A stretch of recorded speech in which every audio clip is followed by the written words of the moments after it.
Hemos llamado al doctor Rodrigo Soto Morales, investigador y asesor en materia de Derecho de Seguridad Nacional, Derecho Aeronáutico y especialista en filosofía del derecho. Doctor Rodrigo Soto, que le agradecemos, nos tome la llamada. Buenas tardes.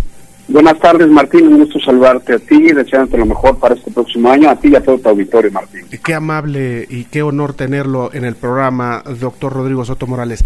¿Qué es lo que nosotros como ciudadanos debemos entender? ¿Cuál es el proceso de investigar un accidente aéreo? ¿Por qué lo mandan a Estados Unidos, a Canadá? ¿Qué debemos entender nosotros como ciudadanos de una situación como esta, doctor?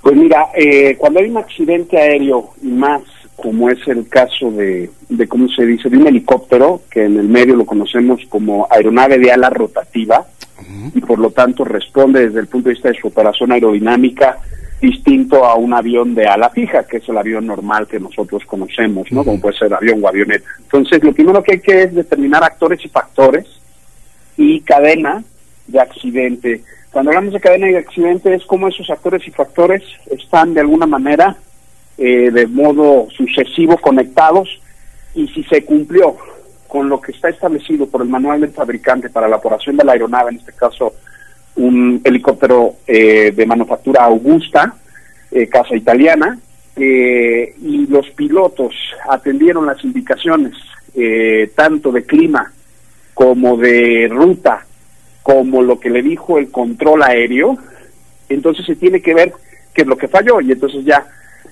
de alguna manera se desplaza, vamos a decirlo así, el foco de atención de lo que es factores externos a la aeronave a lo que son factores internos o inherentes a la aeronave. Y por eso se tienen que llamar a los expertos, claro, tanto de Agencia de Investigación Aérea, que deberíamos de tener una propia. Lo que nosotros tenemos aquí es una instancia dentro de la Dirección General de Aeronáutica Civil que se llama Dirección General o Dirección de Análisis de Accidentes e Incidentes de la Aviación, que depende directamente de la Dirección General, pero obviamente el hecho de que el gobierno federal diga inmediatamente que recurre a expertos internacionales habla de la incapacidad técnica de nuestra autoridad para dictaminar en esta cadena de accidentes, Martín. Y por eso tienen que hablar tanto a los fabricantes de los motores, en este caso Pratt & Whitney, canadiense, o al fabricante de la aeronave, es decir, el casco y el resto de sus componentes, y es el que, de alguna manera, vela por la cadena de suministro y el armado y el proceso de calidad y certificación para la seguridad operacional de la aeronave, es decir, que no se nos afloje ningún tornillo mientras por él. ¿Por qué se tiene que hacer así en este caso concreto? Porque curiosamente es una aeronave relativamente joven de vida, una aeronave que había pasado todas las certificaciones por parte de la autoridad mexicana, y que incluso había recibido un reconocimiento en cuanto a los sistemas de administración de los procesos para checar la seguridad a la hora de operar la aeronave. Entonces, yo en lo personal, mi experiencia dice que cuando no se puede definir a ciencia cierta por incapacidad técnica, se suele concluir con un famoso error humano, entre comillas, ¿no? Sin embargo, también el currículum de los pilotos era impecable, y la experiencia de los mismos. Entonces, en ese sentido, obviamente el gobierno federal tiene una presión altísima, y además es imposible no conectarlo con todas otras cosas ajenas a la operación de una aeronave, pero como es el antecedente de las relaciones ríspidas que había sostenido el actual régimen con motivo de las elecciones en Puebla con las personas que lamentablemente fallecieron, ¿no? Entonces, desde el punto de vista técnico se tiene que hacer de la reconstrucción de la operación, claro, con estos actores y factores.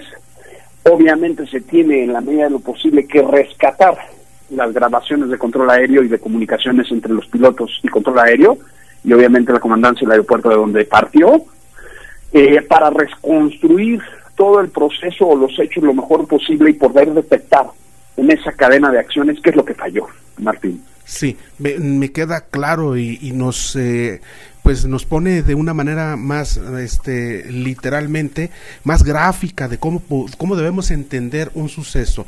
Por otra parte, ¿qué otra cosa tendría que investigar la autoridad aparte de esta cuestión, de la cuestión técnica, como para no generar las especulaciones, dudas, especulaciones sobre todo, doctor? En ese sentido yo me adhiero al llamado del secretario de Seguridad Pública y Seguridad Ciudadana Alfonso Durazo, me parece que tiene toda la razón en reclamarle al público prudencia y mesura. Es muy complicada la investigación de accidentes aéreos, claro, y además se derivan responsabilidades legales muy graves en 3 ámbitos principales, Martín. Primero, pues obviamente la responsabilidad administrativa de quien no cumplió un procedimiento administrativo que debió haberla cumplido. Luego una responsabilidad civil que se pudiera derivar a través de una acción judicial en contra de quien causó un daño a un tercero, o en este caso a los dueños de la aeronave. La aeronave era de matrícula XA, eso quiere decir que era, vamos a decir, administrada por un privado, aunque estaba en uso de un gobierno. Cuando tú registras en México con XA, pues estás diciendo que tu aviación no es de Estado, sino que es aviación civil. Por eso interviene directamente la Dirección General de Aeronáutica Civil. Y en ese sentido, pues es importante que también, si hubo dentro de esos actores y factores, y reconstruyendo la cadena de proceso de operación, hubiera habido una acción, se dice en el medio, de interferencia ilícita con la aviación, también hay responsabilidad penal, Martín. Claro. Se deriva una serie de posibilidades de reclamos y de denuncias y de actuaciones por parte de la autoridad, desde pagar daños o infraccionar a alguien hasta privación de la libertad, ¿no? Claro. Y eso implica no solo a los operadores, sino a las autoridades que dieron por buenas las autorizaciones, y las investigaciones revelan que no debieron haberlo hecho.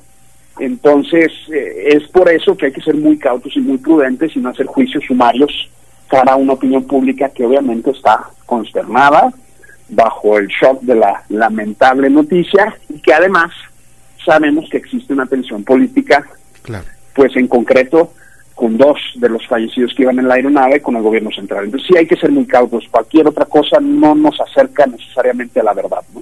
Claro, y qué oportuno y qué acertado el comentario y esta forma de ilustrarnos, doctor Rodrigo Soto Morales. Se lo agradecemos muchísimo, sobre todo habernos tomado la llamada en medio de un descanso, pero necesitábamos conocer y partir de esta base que nos explica para ir entendiendo y no adelantar juicios ni especulaciones. Mira, no te preocupes, Martín, al contrario, de hecho yo estoy trabajando, la aviación no descansa. Claro. Entonces ya nos iremos a descansar hasta fin de año, pero ahorita estamos trabajando normal aquí en la oficina. Entonces así es la aviación, ¿no? Es una actividad que requiere 365 días, 24 horas al año. Claro. Doctor Rodrigo Soto Morales, se lo agradecemos mucho. No, un gusto, Martín, de haber estado contigo y con todo tu auditorio. Muchas gracias, buenas tardes.